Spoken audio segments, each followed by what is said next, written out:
A paz do Senhor Jesus, querido aluno da Escola Bíblica Dominical aqui da classe dos juvenis. Eu sou seu amigo, pastor Janderson Nascimento, e estou segundo vice-presidente da Assembleia de Deus aqui em Vitória da Conquista, uma igreja pastoreada pelo pastor Davi Oliveira Boa Sorte. E hoje, pessoal, para a glória de Deus, chegamos na lição de número 8, onde nós vamos trabalhar sobre a graça de Deus. Vamos entender muito sobre esse tema, tá? E eu espero que Deus te abençoe. Você que está chegando por aqui pela primeira vez, aproveita, se inscreve no nosso canal, passa a ser um dos nossos alunos, deixa aí teu likezinho, teu joinha, porque isso ajuda muito a gente a falar de Jesus e compartilhar também a palavra de Deus.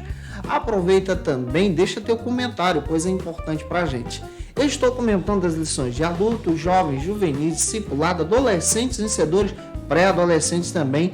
Tem muita coisa boa aqui no canal, inclusive o nosso site Facilita EBD, onde você encontra recursos para professores de jovens e adultos. Está disponível no link na descrição aqui com todos os materiais para você também, tá? Então vamos avançar para a aula de hoje. Eu espero que Deus te abençoe em Cristo Jesus.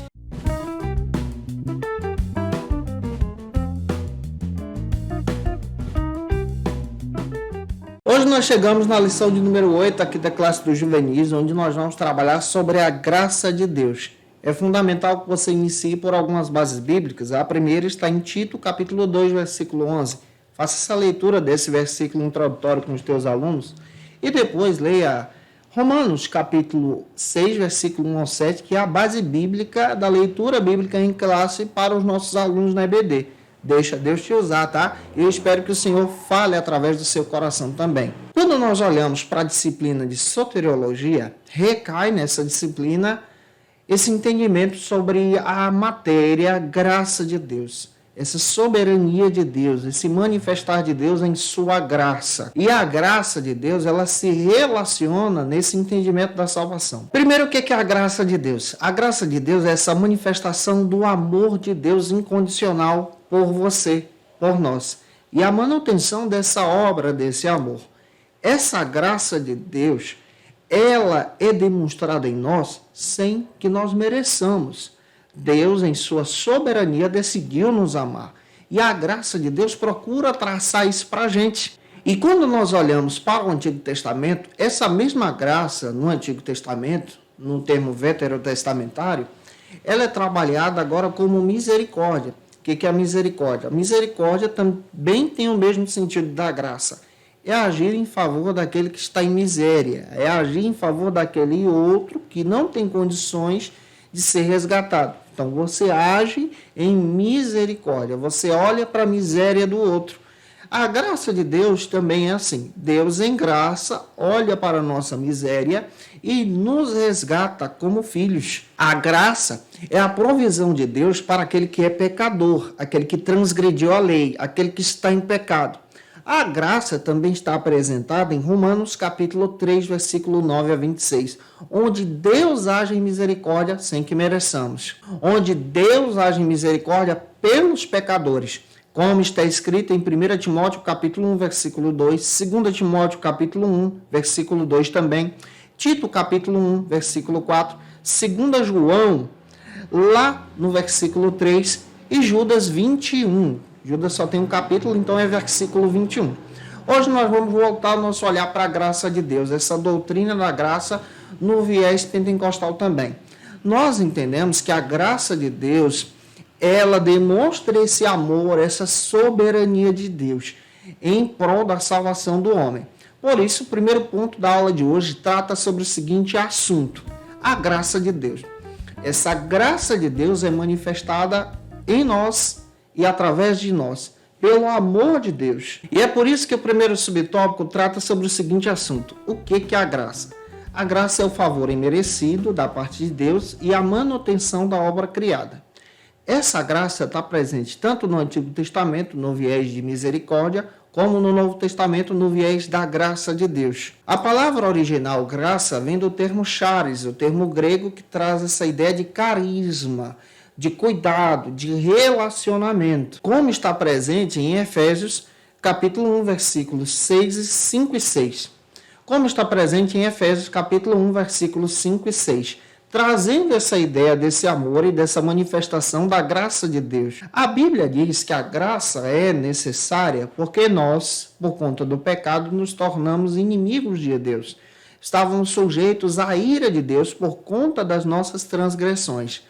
Isso está presente dentro da palavra de Deus em Tiago capítulo 4, versículo 4.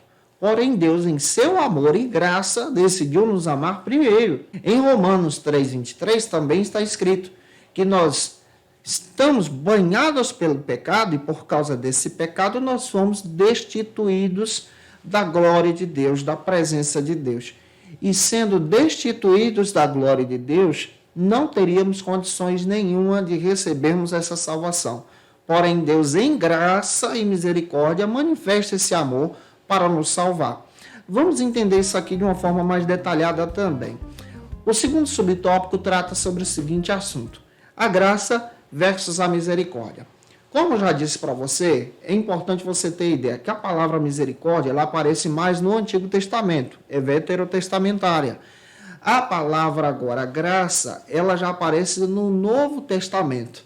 A graça traz esse significado aqui desse amor de Deus em favor daquele que não merece. A misericórdia fala dessa ação em agir em prol do miserável. A misericórdia trata, então, mesmo andando de mãos dadas com a graça, desse Deus que age em favor de nós que somos miseráveis, não merecedores. A graça agora trata desse amor de Deus por nós e esse amor manifestado e como nós não merecemos esse amor. Ou seja, a misericórdia é essa ação em favor. E a graça, nessa ideia aqui bíblica, para você entender, é esse amor entrando em ação e o nosso reconhecimento de entender que nós não merecemos essa graça. E essa graça se manifesta de uma forma poderosa conforme a Bíblia. Foi manifestada na cruz do Calvário com Jesus na sua morte e ressurreição. O terceiro subtópico, avançando, tentando entender isso aqui, ele trabalha sobre graça versus a justiça de Deus. A justiça de Deus, ela é necessária porque ela passa a agir em ação a partir do momento em que a santidade de Deus, ela passa a ser questionada por conta dos nossos pecados. E por causa disso, a justiça de Deus, a retidão de Deus entra em ação contra os pecadores, punindo, corrigindo os pecadores. A justiça de Deus também é a manifestação do amor de Deus por conta do pecado, a manifestação do amor de Deus em nós, nos corrigindo para voltarmos para o caminho. Aquele que decide, então, seguir pelo caminho do pecado se afasta e vai para o inferno. Mas aquele que se arrepende na justiça reconhece, então, a graça de Deus. De acordo com Efésios, por exemplo, capítulo 2, versículos 5 e 6, todo pecador está morto espiritualmente por conta desse afastamento. Esse afastamento que te leva para distante de Deus. A graça de Deus agora, ela gera em nós, a partir do novo nascimento, uma nova vida. É a oportunidade que Deus nos dá agora de sair de debaixo da justiça para a nova vida com Jesus. E esse crescimento é dado pela fé, conforme está escrito em 1 de Pedro, capítulo 3, versículo 18, por meio do qual nós triunfamos agora sobre o mal, como está escrito em Romanos 6, versículo 14. E passamos agora pela graça a trabalhar para o Senhor, como está escrito em Hebreus capítulo 12, versículo 28. A graça também manifesta-se quando nós falamos de Cristo, como está escrito na palavra de Deus em Colossenses 4, versículo 6, quando nós adoramos ao Cristo, como está escrito em Colossenses 3,16, e como nós tratamos também as pessoas a partir desse amor que foi gerado em nós, como está presente lá em Ruth, capítulo 2, versículo 10. Isso é graça, é a manifestação desse amor sem que mereçamos. E a partir do momento que nós reconhecemos Jesus, nós agora reconhecemos a graça e reconhecemos que nós não merecemos todo esse amor de Deus. Essa é a visão que nós encontramos já definindo para você sobre a graça. O segundo ponto trata sobre o seguinte assunto aqui na nossa EBT. Eu espero estar ajudando você. Se eu estou contribuindo contigo, deixa aí teu comentário, é importante para a gente. O alcance da graça. Nesse segundo ponto, nós vamos entender que a graça ela é manifestada na morte de Cristo no Calvário como plano de Deus. Para nós pentecostais, essa salvação do Calvário é para todos, não é somente para os eleitos, como alguns irmãos que seguem a linha de pensamento calvinista trabalham. Nós trabalhamos que a graça de Deus é manifestada para todos os homens em amor. A salvação é e está disponível para todos. O primeiro subtópico trata sobre o seguinte assunto aqui na nossa EBD, a graça comum. Vamos entender o que é a graça comum. A graça comum, ela está extensiva a todos. Isso quer dizer que essa graça é manifestada pelo amor de Deus através de Jesus para todos os seres humanos. A graça comum não se trata, por exemplo, a despeito da graça salvadora em si. Mas a graça comum, para você entender, revela esse amor de Deus em bondade para todos os homens, para que todos os homens reconheçam essa salvação em Jesus. Como está presente em Mateus 5,45. A graça comum é para todos, demonstra a bondade de Deus e o amor de Deus para todos. E essa graça comum é demonstrada, por exemplo, no sentido da vida, onde todas as pessoas podem se alegrar, desfrutarem da vida, aproveitarem um tempo aqui na terra. A graça comum é a permissão que Deus nos dá, por exemplo, para existir, para poder aproveitar o tempo, para poder viver em alegria. Todos nós aproveitamos dessa graça em família, em comunidade, sendo demonstrado aqui pela bondade de Deus. Porém, nós precisamos fazer algumas distinções. O segundo subtópico fala para a gente sobre a graça especial. A graça especial é a graça que aponta para a salvação em Jesus. Essa salvação é demonstrada na graça especial. E essa graça especial, ela reflete agora no sacrifício de Cristo no Calvário. Ou seja, nós estávamos banhados pelo pecado, destituídos da glória de Deus, mas a graça especial salvadora estabelecida por Cristo no Calvário agora nos resgata. E essa graça agora, como está escrito em Romanos 6, do 3 ao 5, é reveladora porque Cristo agora morre e ressuscita e ele nos resgata na sua morte e na sua ressurreição. E a partir do momento que nós reconhecemos Jesus como Salvador, Romanos 6,14, nós agora não estamos mais sobre o domínio do pecado. O pecado agora não nos domina, porque a graça especial nos resgata. E essa salvação é manifestada não por nós, mas pela vontade do Senhor, como está escrito em Efésios 1:6. É bondade de Deus, é manifestação do amor de Deus, é graça de Deus sobre as nossas vidas. Eu espero estar contribuindo contigo até aqui. Se eu estou te ajudando, você conhece alguém que precisa assistir essa aula, manda esse vídeo para ele ou para ela. Terceiro ponto trata sobre o seguinte assunto aqui na nossa CBD. Os grandes dilemas. A própria Bíblia traça para a gente alguns dilemas que precisamos entender sobre a graça. O primeiro está presente aqui no primeiro subtópico, a grande contradição aparente. Nós vamos perceber que a própria Bíblia, ela traça lá em Provérbios capítulo 17, versículo 15, que a Bíblia diz que Deus odeia o fato de um pecador ser tido como inocente. Aqui nós vamos entender que a graça de Deus, ela cobre isso. É por providência do próprio Deus. E nós percebemos aqui que esse versículo também relata sobre o fato da justiça de Deus. Ou seja, até na justiça de Deus nós vemos o amor de Deus. E nessa visão bíblica aqui, nós vamos compreender teologicamente falando que Deus se revela agora em amor e justiça a partir do sacrifício de Cristo. Isso é um ponto jurídico. Jesus agora se torna o nosso advogado fiel, como o próprio João disse lá na primeira carta, capítulo 2, versículo 1, que ele apresenta que Jesus é o nosso advogado fiel e justo, que nos traz agora para esse resgate. Ou seja, por causa de Cristo, pelo sangue de Cristo, na cruz do Calvário, nós somos justificados diante da justiça de Deus.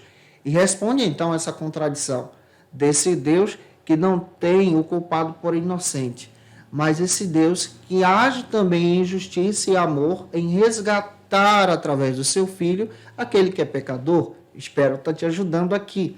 O segundo subtópico também destaca um questionamento. O questionamento surge exatamente a partir dessa visão ateia que destaca, por exemplo, que será que um homem morrendo na cruz, entregando a sua vida, é capaz de salvar toda a humanidade de todos os tempos? A resposta é sim. Isso faz parte do plano e do propósito de Deus, como Paulo destacou lá em Efésios capítulo 1, versículo 4. Antes da fundação do mundo, Deus, na sua presciência, estabeleceu essa salvação em Jesus, sabendo que os homens iriam pecar. E aqui nós percebemos também, à luz da Bíblia, que essa salvação estabelecida no Cristo, no Calvário, é uma salvação substitutiva, uma salvação de expiação. Cristo no Calvário, conforme o escritor aos Hebreus, ele toma o papel de sacerdote, oferecendo diante de Deus o sacrifício. Ele toma o papel de sacrifício, se oferecendo no Calvário diante de Deus, para nos justificar, ou seja, para que possamos ser comprados, sem que mereçamos. Isso é graça, é favor de Deus, é bondade de Deus. E ele mesmo testemunha, lá em João capítulo 19, 30, o próprio Jesus disse, quando todo o plano de Deus foi estabelecido, ele declara que está consumado, o plano foi feito. Esse plano estabelecido por Deus na cruz do Calvário, através de Jesus, nos resgata agora através do perdão, do reconhecimento dessa graça. E essa graça nos alcança também. Avançando, o quarto ponto trata sobre o seguinte assunto aqui na nossa EBD. Se eu estou te ajudando, deixa aí teu likezinho. Vivendo o tempo da graça de Deus. O tempo da graça de Deus, ele é estabelecido a partir da morte de Jesus no Calvário com a sua ressurreição. A partir daquele momento, nós estamos vivendo agora o tempo da graça. E aqui levanta-se então uma questão no primeiro subtópico, que trata sobre onde a graça pode ser encontrada. A graça de Deus, ela pode ser encontrada em qualquer lugar. Ou seja, a partir do momento que você tenha fé e acredita que essa graça está disponível para a sua salvação, você já é fruto e alvo dessa graça. E essa graça não vem de nós, mas vem de Deus. Efésios 2:9. Essa graça é manifestada agora em qualquer lugar. Ou seja, vamos deixar claro, essa graça pode ser manifestada dentro do ônibus, na escola, na faculdade, no trabalho, em qualquer lugar. Só basta apenas você reconhecer Jesus como seu Salvador. Essa graça é esse favor de Deus aqui. Outro detalhe que você precisa entender na lição de hoje também, sobre o segundo subtópico, que destaca para a gente a graça que existe desde quando? Essa graça é manifestada antes da fundação do mundo. Efésios 1:4. Ela entra em ação nesse amor de Deus pela misericórdia e também no Novo Testamento a partir da morte de Cristo no Calvário. Essa graça, ela é salvadora para todos os homens. É manifestada em nós agora através do Espírito Santo. E essa graça também pode ser resistida. Essa graça é demonstrada em amor, em bondade, mas Cristo não invade o teu coração sem que você permita. Essa graça é uma graça que te envolve, mas a partir do momento que você reconhece Jesus como seu Salvador. Isso é tão interessante que Deus estabelece para nós essa oportunidade. Não é que temos o poder da nossa salvação. É que Deus, ele deseja que você aceite o Cristo, aceite o entendimento da graça no teu coração também. E a graça, ela é anterior à queda. Até na queda do homem, no pecado, se foi manifestada a graça de Deus, na justiça de Deus, em declarar exatamente o seu juízo sobre o primeiro casal e sobre a serpente, planejando lá em Gênesis capítulo 3, versículo 15, essa redenção através do Cristo, que já estava planejada antes da criação de tudo. A graça é estabelecida antes do nosso tempo. Outro detalhe, para fechar a aula de hoje, o terceiro subtópico trata sobre o seguinte assunto aqui na nossa CBD. E agora, como viveremos? Nós, como crentes em Jesus, precisamos entender que a graça de Deus é manifestada para nós. Nós precisamos aproveitar o nosso tempo com a graça de Deus e viver essa graça de Deus. O próprio Paulo ofereceu a resposta em Romanos capítulo 6, versículo 1 e 2, demonstrando que a graça de Deus é esse favor que nós não merecemos. Por isso, quando você orar, agradeça, porque você agora é alvo da graça. Por isso que quando você adorar a Deus em línguas, agradeça, porque Deus está te dando dons, não porque você merece, mas é por causa da graça. Quando você adorar a Jesus em louvor, agradeça, porque a graça de Deus está te alcançando. Gente, que essa palavra possa ter abençoado você. Se eu te ajudei hoje, deixa teu comentário aí, marca a gente no Instagram também, tira uma foto lá, segue a gente boa. Olha, eu vou ficar feliz se você fizer isso. Posta esse vídeo aí nas suas redes sociais, no grupo de WhatsApp, Telegram. Que Deus te abençoe e me ajude também a alcançar mais vidas para Jesus. Como estou fazendo em todas as aulas, eu quero trazer algumas dicas de leitura para você. Primeira dica é essa teologia sistemática pentecostal, que pode te ajudar, sim, na ministração, a entender um pouco mais sobre a graça de Deus. Estamos passando somente um resumo para você. Você precisa aprofundar. Gente, que Deus te abençoe. Eu te aguardo por aqui na nossa lição de número 9, onde nós vamos trabalhar sobre o seguinte assunto: o sacrifício do Redentor. Gente, que Deus te abençoe e até a próxima aula, se Deus quiser. Conheça o Facilita EBD. Acesse já facilitaebd.com.br. Uma plataforma exclusiva para você que deseja aprimorar e dinamizar as suas aulas da Escola Dominical. No Facilita EBD você encontra subsídios bíblicos e teológicos para dinamizar as suas ministrações na Escola Dominical, cursos bíblicos para aprimorar e te ajudar na sua leitura completa da Bíblia, treinamento dinâmico para professores e líderes da Escola Dominical. Tá esperando o quê para ser um dos nossos alunos? Vem pro Facilita EBD e torne-se um dos nossos assinantes. Acesse já facilitaebd.com.br.